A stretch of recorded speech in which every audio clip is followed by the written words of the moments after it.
today's mini lesson, we're going to look at reliability, validity, and practicality. All three of which are very important for effective fitness testing, but it's not as if that a fitness test either has them or doesn't. It's more a case of to what degree is this fitness test reliable, practical, and valid. Assessors should constantly be thinking whether the procedures or the variables involved could be tweaked or improved to increase the test reliability, validity, and practicality. To start with, we'll look at reliability. This is the degree to which that we trust the results that we gain can be repeated over and over. A reliable test is one that, if completed a number of times in a row with the same performer and the same assessor, the results won't fluctuate.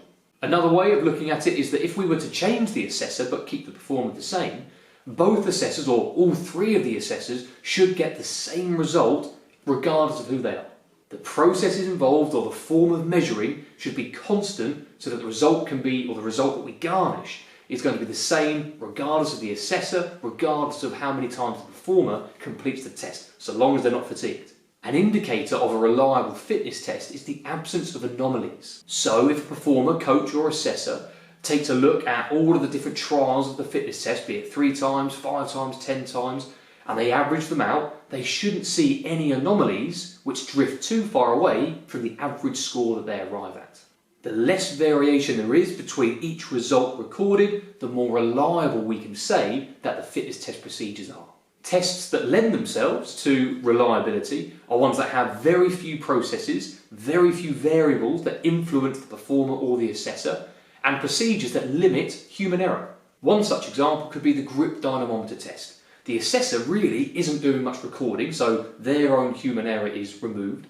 The performer is completing one squeeze for 5 seconds on the way down from above their head to their side, and the machine does the recording. So long as there's adequate rest between each trial and the performer isn't fatigued, there should be very little variation in the results gained during this test. The assessor on hand or observing or recording the data can change, and the results won't change either.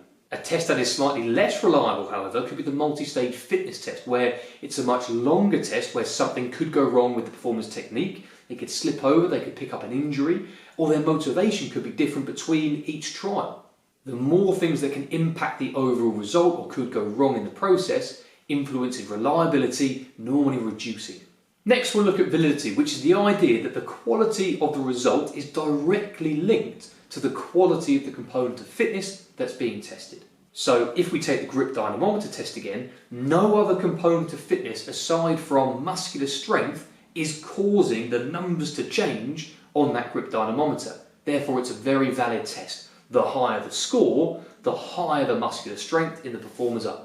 On the other hand, if we take the Illinois agility test, where we've got the performer saying go, we've got the performer pressing and stopping the stopwatch according to their own reaction times, we've got the performer reacting to the command to go, they've got dynamic balance when they turn around the cones, they've got the surface which could be slippery, they've got a wide number of variables which could influence their overall time.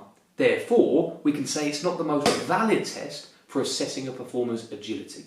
If we were to compare two performers, for example, with the exact same agility, but in the Illinois agility test, one had slightly grippier trainers and slightly faster reaction times, then the results are going to show that one is better than the other.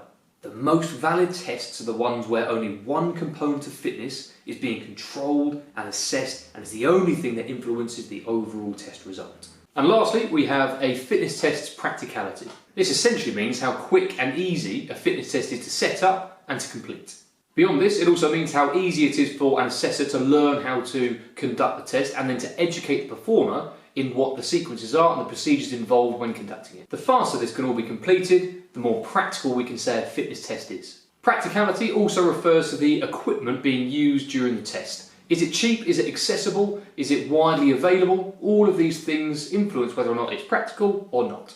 And lastly, the location and timing of a fitness test can influence its practicality. The wider the range of surfaces or environments that it can be completed in, the more practical we can say it is. And finally, the timings. The shorter the test is, or the less time in between each trial it takes, the more practical it is. One example of a very practical test could be the 1-minute press-up or sit-up test, because all you require is a soft surface or supportive surface and a 60-second timer.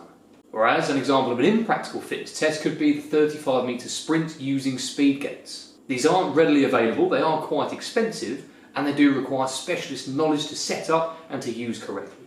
These factors, combined with the reliance on a flat, non-slip surface at least 45-50 metres long, makes this a very impractical test. So that's reliability, validity and practicality. I hope you found that mini lesson useful. If you did, then feel free to subscribe to our YouTube channel, where you can be kept up to date with all the video and content that we're going to be bringing you. Alternatively, if you want to learn more about our private tuition or teaching and learning resources that we write, then visit us at thepetutor.com and you can reach out to one of our team. I hope to hear from or see you very soon.